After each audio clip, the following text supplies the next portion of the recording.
The 13th BRICS Summit kicked off online Thursday with Chinese President Xi Jinping saying the five-member bloc had become an important force on the global stage, serving equity, justice, and mutual assistance. He also said BRICS has secured new progress, will continue to do so as long as they acted together. How will the summit bring the five different countries closer together, given their economic and political differences? And how can China help cope with COVID-19 challenges? Joining today in the conversation are Professor Joseph Mahoney from the East China Normal University, and also Professor Liu Baocheng, Director of the Center for International Business Ethics at the University of International Business and Economics. Welcome, gentlemen. Professor Liu, let me go to you first. We've heard from the Chinese president talking about BRICS and his understanding of this organization. Very important one. He said this organization represents a force on the global stage, an important force on the global stage. What do you make of what Chinese president said? Well, if we go back to 12 years ago when the BRICS was formulated, it was really for those big emerging countries to work together to fight against the looming financial crisis ignited from the United States. And ever since, we have been turning a lot of frustration in terms of building the contingency funds, and they eventually formulate the new BRICS Bank or new development bank to support infrastructure development. And now it is really a diverging force, to reduce the dependence on the U.S. hegemony and also the U.S. dollar's dominance, and the roughly nearly 100 projects on a sustainable basis have been built for infrastructure development in these countries. So every country has benefited a great deal, and you can see that the inter-trade between the BRICS countries has surged to almost doubled over the last one decade. So great achievements have been there, but now we are addressing the new challenges like the pandemic and also the looming possible terrorism that's going to hurt some of the members surrounding particularly now Afghanistan. Professor Mahoney, how do you look at the importance and relevance of BRICS, especially in tackling some of our most urgent challenges these days?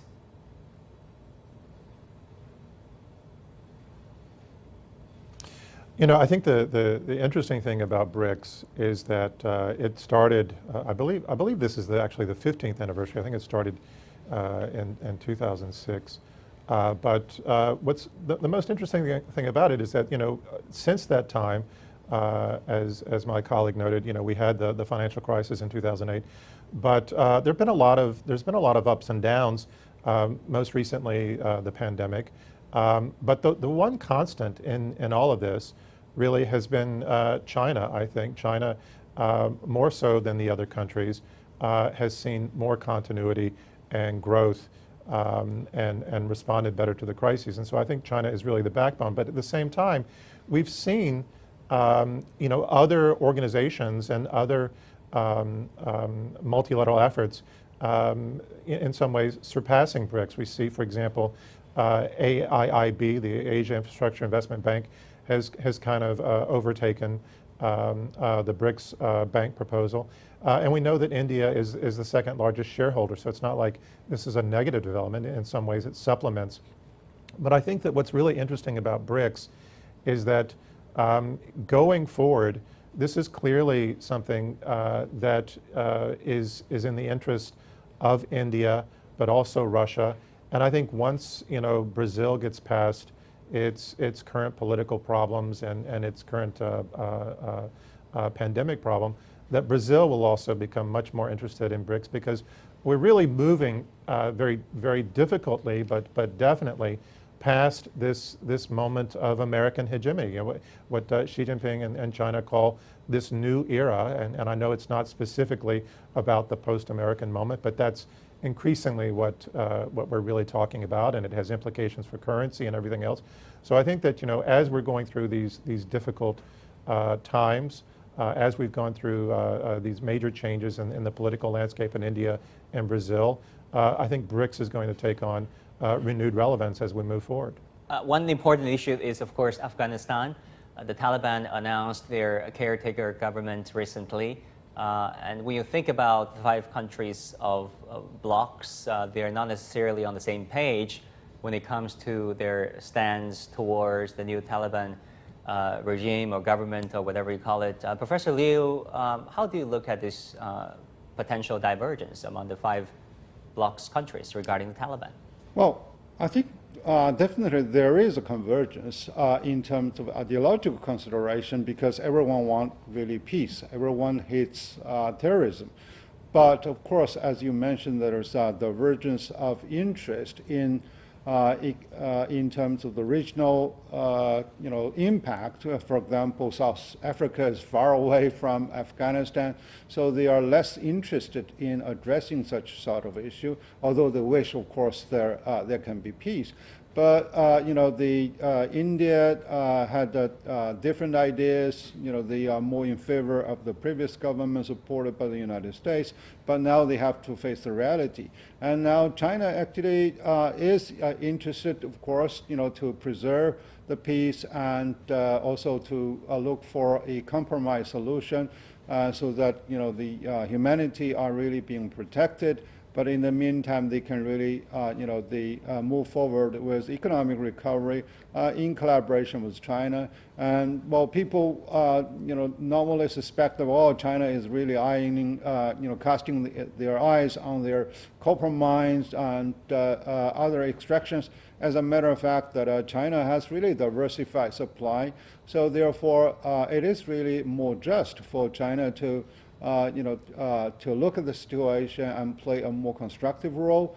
But of course, Pakistan and other neighbors also have different stake into it. So hopefully, there can be a more concrete measure, within the Shanghai Cooperation Group and also the BRICS, so that they are really working on the same page, at least towards the same direction, if not on the same page. Professor Liu, we read recent headlines saying that China has pledged a financial commitment as well as food and supplies to Afghanistan. How significant is China's gesture? Well, China is always there to show friendliness within their neighbors, unless they are being provoked. And to provide humanitarian aid, it is really the responsibility of China on a moral basis. So, but right now, China is not really eager to rectify or to recognize a more established government at the moment.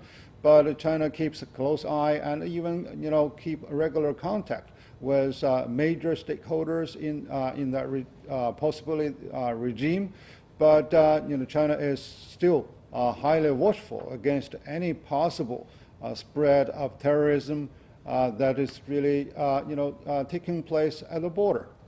Yeah, Professor Mahoney, the BRICS announced that they will adopt the BRICS counter-terrorism strategy. How do you look at the terrorism challenges each and every one of these member states face, and how do you see the members cooperating on this plan?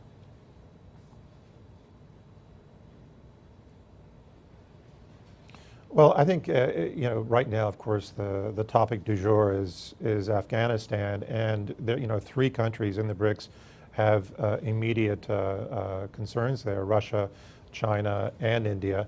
And as you noted, all of these countries, they share a desire to prevent terror coming from Afghanistan or having ripple effects.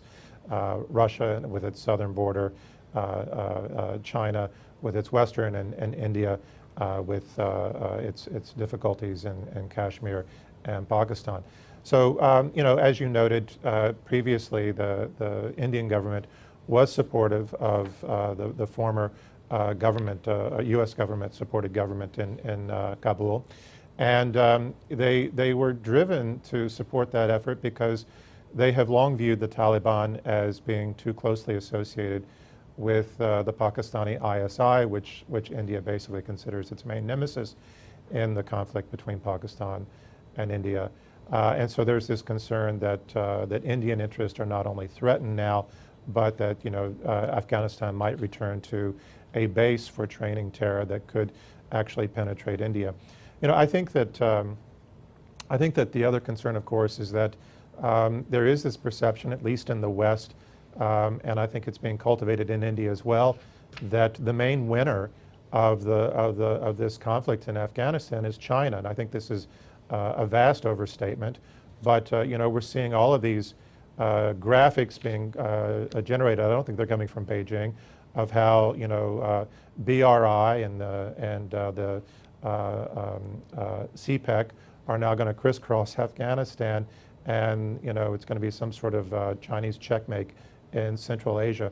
I don't think that's where we're necessarily headed, but that's a major concern in New Delhi, and I think the extent to which BRICS can be used as yet another forum, as well as Shanghai Cooperation Organization, that to alleviate those concerns, but also to bring India into them in a way that benefits India. I think that would be something that really all the countries, including Afghanistan and the Taliban, would really benefit from. Yeah, talking about CPEC, the Taliban suggested interest in potentially being a partner of CPEC.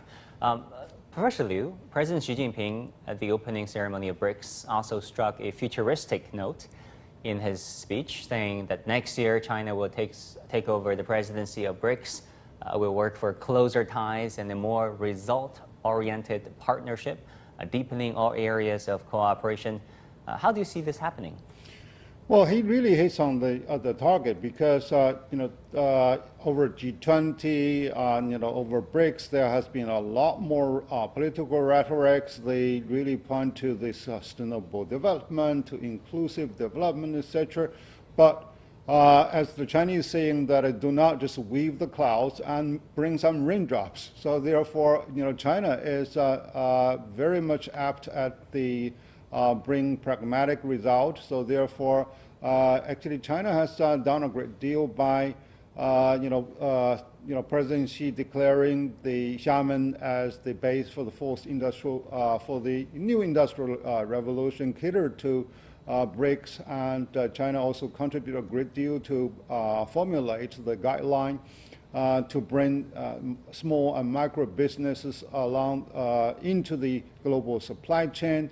And now China is also committed to share the satellite data, monitoring the e-commerce and also the traffic flow, for trade. So, all these are really, very interesting developments. So actually, I was personally involved in providing entrepreneurship training between China and Russia over the younger generation. So these are really the important developments, and hopefully many other countries, will be able to contribute to very specific, programs, so that we can really have more concrete deliverables instead of, or in addition to all the wonderful statements that state leaders are really making. Professor Liu and Professor Mahoney, thank you for this nuanced analysis on what BRICS is all about. Thank you both very much. It's time for a quick break, but stay tuned. We will be back with more on another important meeting in the Greater Mekong region.